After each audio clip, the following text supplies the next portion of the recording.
Assalamualaikum warahmatullahi wabarakatuh. E-government pada perguruan tinggi. Kami dari kelompok 11 yang beranggotakan Dimas Rizkon Agung Maskuri dan Cynthia Fatmasari. Latar belakang perkembangan teknologi informasi dan komunikasi yang disingkat menjadi TIK saat ini telah merubah kehidupan masyarakat dalam berkomunikasi dan berinteraksi.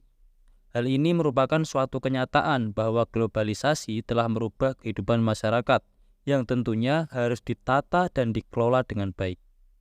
Pemerintah Indonesia telah memanfaatkan teknologi informasi dan komunikasi bagi penyelenggara pelayanan publik saat ini dan menjadi suatu kebutuhan yang tidak bisa dihindarkan. Selain di lingkungan pemerintahan, di dunia pendidikan juga sangat tergantung dengan teknologi informasi dan komunikasi. Hal ini merupakan suatu tuntutan dan kebutuhan dalam rangka memperbaiki kualitas layanan di perguruan tinggi. Kemudian landasan teori. Apa sih e-government? Menurut Bank Dunia, e-government adalah penggunaan teknologi informasi oleh instansi pemerintah seperti wide area network, internet, mobile computing, yang dapat digunakan untuk membangun hubungan dengan masyarakat, dunia usaha, dan instansi pemerintah lainnya. Menurut The World Bank Group, e-government ialah sebagai upaya pemanfaatan informasi dan teknologi komunikasi untuk meningkatkan efisiensi dan efektivitas, transparansi, serta akuntabilitas pemerintah dalam memberikan pelayanan publik secara lebih baik. Lalu, menurut Depkominfo, e-government adalah pelayanan publik yang diselenggarakan melalui situs pemerintah di mana domain yang digunakan juga menunjukkan domain pemerintah Indonesia, yakni go.id. Kemudian, menurut Zurich and Planck Prianti 2016 mendefinisikan e-government yaitu berhubungan dengan penyedia informasi, layanan, atau produk yang disiapkan secara elektronis dengan dan oleh pemerintah, tidak terbatas tempat dan waktu, menawarkan nilai lebih untuk partisipasi pada semua kalangan. Kemudian, apa itu perguruan tinggi? Perguruan tinggi adalah suatu pendidikan yang menyelenggarakan pendidikan tinggi dan dapat berbentuk akademi, politeknik, sekolah tinggi, institut, atau universitas. Perguruan tinggi berkewajiban menyelenggarakan pendidikan, penelitian, dan pengabdian kepada masyarakat. Jadi, e-government dalam perguruan tinggi adalah sebuah tata kelola yang digunakan perguruan tinggi dalam memanfaatkan teknologi informasi serta layanan untuk mengembangkan seluruh potensi secara optimal dan sebagai upaya pencapaian visi dan misi dalam meningkatkan kinerja alam pengembangan kualitas program akademik, kualitas sumber daya manusia, kualitas sarana prasarana, dan suasana akademik yang mendukung. Kemudian, apa sih dasar hukum pelaksana e-government?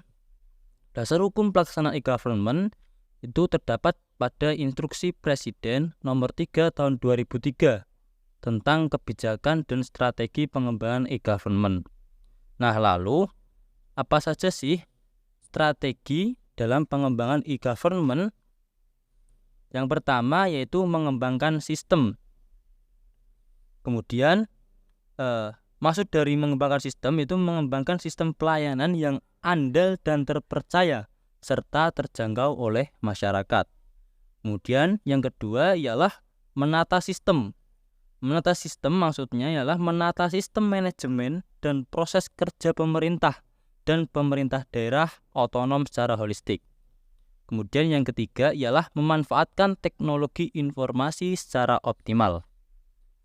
Lalu yang keempat, meningkatkan peran serta dunia usaha dan mengembangkan industri telekomunikasi dan teknologi informasi. Kemudian yang kelima, mengembangkan kapasitas SDM baik pada pemerintah maupun pemerintah daerah otonom, disertai dengan meningkatkan e-literasi masyarakat. Kemudian Yang terakhir ialah melaksanakan pengembangan secara sistematis melalui tahapan-tahapan yang realistik dan terukur. Kemudian dalam implementasinya, menurut Nugroho, tahapan perkembangan implementasi e-government di Indonesia itu dibagi menjadi 4. Itu yang pertama, web presence, ialah memunculkan website di internet. Dalam tahapan ini, segala informasi dasar yang dibutuhkan masyarakat dimunculkan di dalam website pemerintah. Kemudian yang kedua ialah interaction. Website yang menyediakan fasilitas interaksi antar masyarakat dan pemerintah daerah.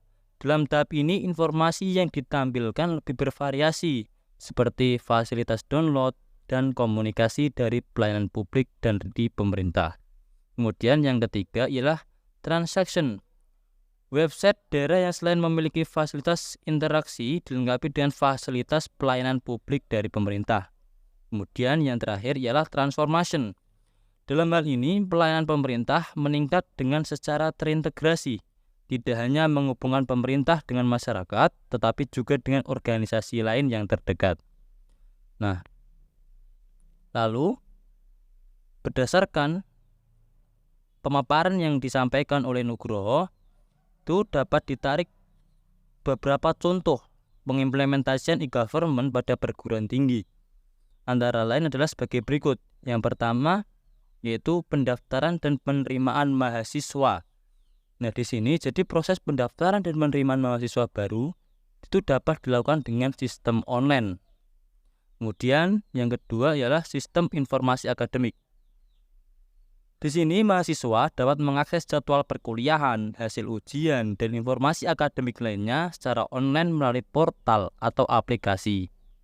Kemudian yang ketiga ialah contoh dari pengimplementasian e-government pada perguruan tinggi ialah pengelolaan keuangan, yakni meliputi pembayaran uang kuliah, pengelolaan keuangan beasiswa dapat dilakukan melalui e-government. Kemudian perpustakaan digital. Perguruan tinggi dapat menyediakan akses ke perpustakaan digital yang dapat memudahkan mahasiswa dan staf untuk mengakses sumber belajar secara online. Kemudian yang terakhir, contoh dari pengembangan e-government ialah portal informasi publik. Universitas dapat memiliki portal informasi publik baik berupa website atau akun aplikasi seperti Instagram, TikTok, Facebook, dan lain-lain. Nah, penerapan e-government pada perguruan tinggi ini dapat membantu meningkatkan pengalaman mahasiswa, efisiensi operasional, serta transparansi administrasi. Terima kasih. Itu yang dapat kelompok kami sampaikan. Wassalamualaikum warahmatullahi wabarakatuh.